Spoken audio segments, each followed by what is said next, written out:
In an article published in Nature, David Spiegelhalter argues that, although widely used, probabilities do not exist as an objective property of the world. Instead, they are constructions based on subjective judgments and assumptions.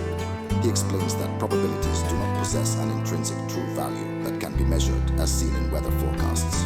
While variables such as temperature or wind speed can be verified, a 70% chance of rain does not correspond to something concrete or measurable. The author also distinguishes between two types of uncertainty: aleatory, which refers to the unknown future, and epistemic, which deals with ignorance about events that have already occurred. Furthermore, he emphasizes that probabilistic models, even when used in science,